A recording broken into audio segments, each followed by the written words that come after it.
Arthur No Fee Fitness here. Today I'm cutting straight into why the phrase progressive overload keeps so many lifters spinning their wheels and how the latest research from 2024-25 clarifies what actually needs to improve from workout to workout if you want size to keep climbing rather than stalling. Progressive overload is simplest when you strip away the slogans. Under identical conditions, same exercise, same range of motion, same proximity to failure, your muscles either handle an extra repetition with the previous load or they handle the previous repetitions with a little more load. That is measurable proof that tissue has adapted. Everything else people fold under the overload banner, adding extra sets, sprinkling in rest pause work, finishing with drop sets, changes the conditions and therefore blurs the feedback you get from the numbers. A meta-regression published 2 months ago underscored that point by showing hypertrophy tracks tightly with hard set progression, but hardly at all with crude volume load totals once proximity to failure is controlled. Volume load, sets multiplied by reps multiplied by weight, still predicts how beat up your joints feel after a block, yet its relationship with muscle gain is too chaotic to guide day-to-day adjustments. Lighter loads taken far from failure inflate the equation without stimulating new fibers. Heavier loads near failure drive adaptation, yet keep the arithmetic lower, so relying on the raw figure to judge progress leaves you chasing illusions. Researchers now advise replacing the spreadsheet mentality with a cleaner rule. Count only those sets that finish within 2 repetitions of failure, because these are the sets that consistently increase protein synthesis and filament packing inside the fibers. Once that boundary is set, real overload emerges in 2 phases. The first phase is mainly neural. Early in a lifter's career, the brain learns to fire action potentials more quickly and to switch off opposing muscles that used to dampen the prime movers. Force climbs rapidly without any visible hypertrophy because the input signal, not the hardware, is improving. During these months, bar weight climbs almost every session, which tricks novices into believing that weekly personal records are normal forever. The illusion breaks when those neural tweaks plateau, usually after 6 to 9 months of consistent practice on the same lifts. Phase 2 is slower and almost entirely structural. The nervous system already knows the movement, so further load increases require thicker myofibrils and access to larger motor unit pools. Adding contractile protein is downright glacial compared with training the signal pathways, so the overload curve flattens into a gentle rise where a single extra rep or a 2-kilogram bump might take 3 or 4 sessions to appear. Ultrasound tracking of experienced trainees confirms this. After the first year of disciplined work, the average time frame for a reproducible strength increase stretches to 12 days, and by year 5 it can reach 3 or 4 weeks even when nutrition and sleep are textbook. That deceleration is not failure, it is mathematics catching up with biology. Because many lifters misread that slowdown as evidence they need to shock the muscle, the most common error is adding sets every time the logbook stops moving. A study out of Sao Paulo last winter tested what happens when weekly set volume climbs by 30 or 60% without legitimate performance gains to justify it. Hypertrophy barely budged compared with a volume-stable group, but markers of connective tissue stress rose sharply, reinforcing that extra sets alone are workload inflation, not overload. Adding complexity, for example, swapping straightforward presses for tempo versions with pauses, is another popular detour. These tactics have their place in a fatigue management toolbox,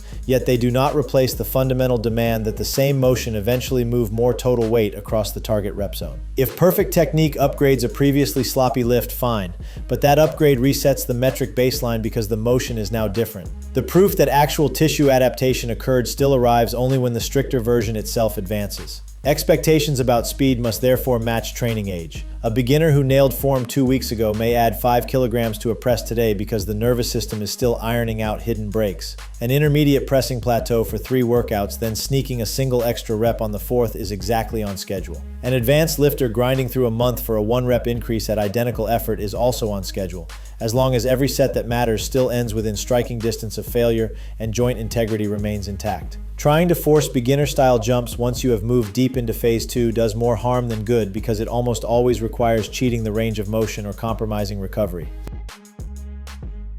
That reality makes the quality of each hard set and the steadiness of proximity to failure the only reliable compasses for day-to-day decision-making.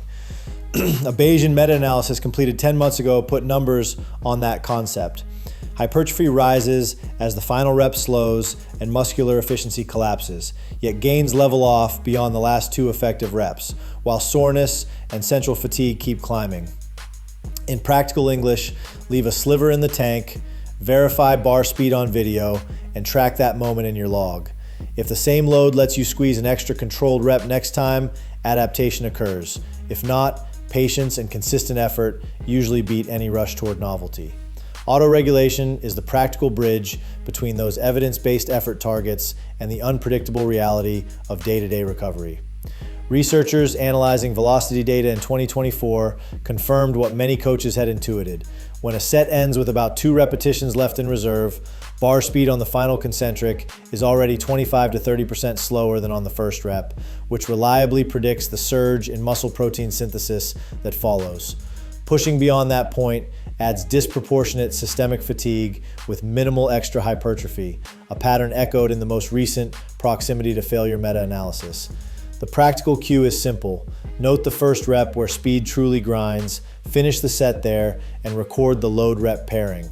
If the same pairing feels smoother next time, or if one more rep fits before the grind, progressive overload has occurred, even if the logbook number barely moves.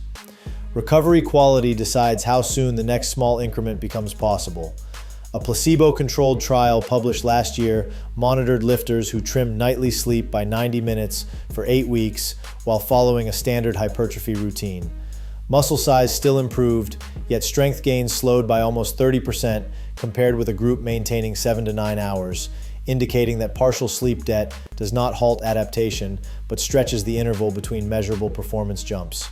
Epidemiological work on recreational athletes during 2024 added weight to that finding, linking consistent 8-hour nights to roughly twice the annual load progression recorded by peers averaging 6 hours.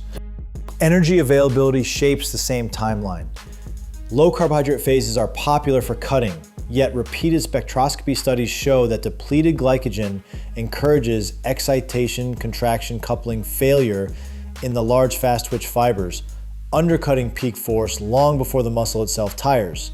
When the heaviest fibers never receive full tension, the nervous system interprets the session as a lighter demand, so the signal to build additional contractile protein weakens even if total volume matches a higher carb week. Experienced bodybuilders who cycle into ketogenic targets therefore track not only scale weight, but also bar speed on CEY lifts. If velocity slides despite stable sleep and joint health, a strategic carbohydrate refeed often restores the capacity to approach true failure and lets progressive overload resume. Rest intervals between efforts matter for the same reason. A Bayesian synthesis released 10 months ago compared 75-second, 2-minute, and longer breaks. Muscle growth plateaued once pauses exceeded about 75 seconds, provided the next set began with bar speed indistinguishable from the first. Shorter rests suppressed later set load enough to slow fiber growth over 12 weeks, while longer rests offered no extra benefit. In practice, that window aligns neatly with gym logistics. Rack the bar, log the set, take 5 or 6 slow breaths, sip water, and a minute and a half has passed, usually the point where heart rate steadies and drive returns without cooling off. Even under perfect recovery conditions, plateaus eventually arrive because the nervous system has squeezed the current movement pattern for everything it can. A frontal cortex imaging study from this year tracked advanced lifters through 16 weeks of unvaried pressing and found that cortical recruitment stabilized by week 8. Subsequent gains depended almost entirely on physical remodeling inside the fibers, and single rep improvements stretched to 3 or 4 weeks. At that juncture, a subtle change, shifting from a barbell to a neutral grip dumbbell press or raising the bench angle by a few degrees, creates just enough novelty to load slightly different sticking points while preserving the motor skills already ingrained. Rotating too frequently blunts that skill retention, yet waiting until connective tissue complains risks a forced layoff, so the sweet spot is the moment bar speed refuses to improve for 2 consecutive efforts despite stable readiness markers. Because overload continues at a crawl during long controlled cutting blocks, athletes often misinterpret flat progress as muscle loss. The better test is technical sharpness. If execution remains precise and loads do not slip, size is almost certainly intact even when reps refuse to climb. True regression shows up first as wavering form at loads that felt automatic 2 weeks ago, an early warning that carbohydrate or sleep debt might be eroding calcium cycling and central drive before measurable atrophy begins. Ultimately, the concept that seemed abstract comes down to a repeatable calculation. Identical conditions, marginally higher mechanical output, verified by bar speed and rep count rather than by spreadsheet inflated tonnage. Honoring that equation through disciplined effort, sufficient recovery, and timely micro adjustments in exercise choice is the only route the literature continues to validate for steady hypertrophy once the easy neural gains are long past. Pushing load or repetitions is only half of progressive overload. The other half is recognizing the conditions that let those improvements surface and the early signs that recovery is slipping. Laboratory work that paired bar speed tracking with ultrasound imaging confirmed last year that an effective set ends the moment concentric velocity has fallen by roughly a quarter compared with the first repetition.